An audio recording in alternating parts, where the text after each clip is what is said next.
First, second, or third class condition? Second. It's a second class condition. Is it true or untrue? Untrue. Yeah, it is untrue. And when we say untrue, we mean it's contrary to fact. It contradicts the fact of the real situation. Okay? And in what time frame am I putting the condition in? Present and future. The present and future. Okay? So it's an unreal or untrue situation, and it's in the present or future. The if clause is in what tense? Simple past. Simple past. The result clause in what's the formula? Would plus verb. Yes. Would plus the base form. All right, let's take a look at this. Will you read A for me? If I taught his class, If I taught. this class, I wouldn't give tests. Good. Read B. That's me. If he were here right now, he would help us. Read C. If he were you, I would accept their invitation. Yeah. Now look over to the right. In A, what's the truth? Did he or did he not teach the class? Did he not? Hey, the truth is, he didn't teach this class. Okay, so look at A. If I taught this class, I wouldn't give tests. In truth, he's not the teacher. Yes. Okay? B, what is the truth? Somebody jump in. What's the truth about B? Hold on, jump in! He's not here right. Yeah, truth is, he's not here right now. And how about C? What's the truth? I'm not you. Yeah, the truth is you're not that guy. All right? If I were you, I would accept their invitation. Well, you're not me. All right? So, yeah, anyway.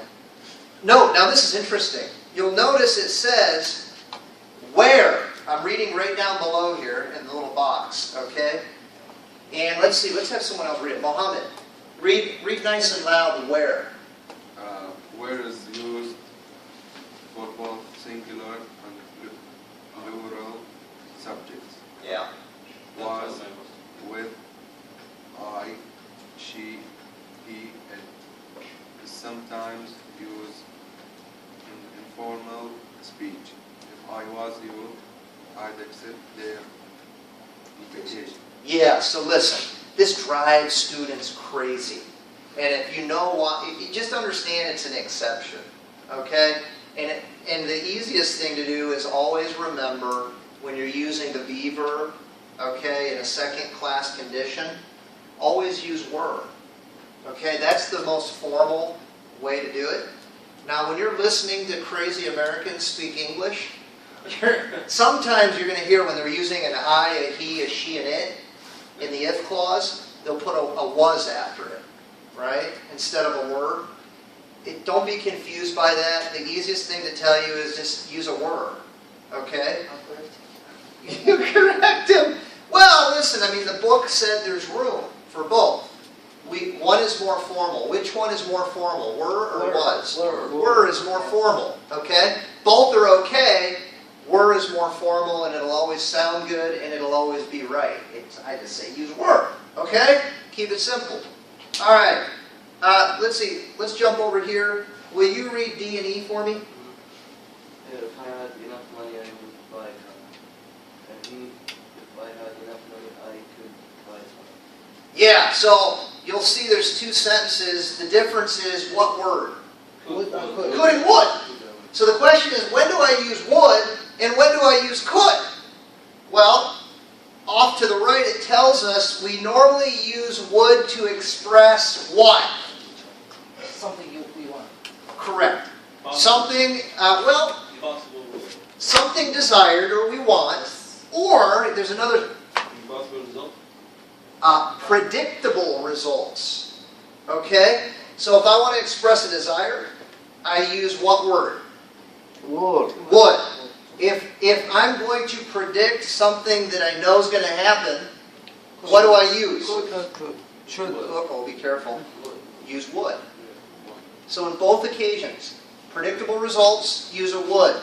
Something I desire, use a would. Okay?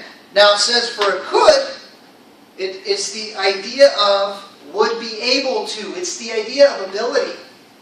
Okay? The ability to do or not do something. Or the idea of possible options. Does that make sense? Yeah. So now look at D again. If I had enough money, I would buy a car. What is that about? Is that about predictable or desired results? Potential. What's that? Yeah, it's something he desires, right? So he uses would. In the second one, E, if I had enough money, I could buy a car. This because expressing one possible result. One possibility. Yep. Or he would be able to do it then, right? Everybody okay? All right, take a break. We'll come back and keep looking at this. And we can. Do you mind turning that off? Thanks. Thank you for doing.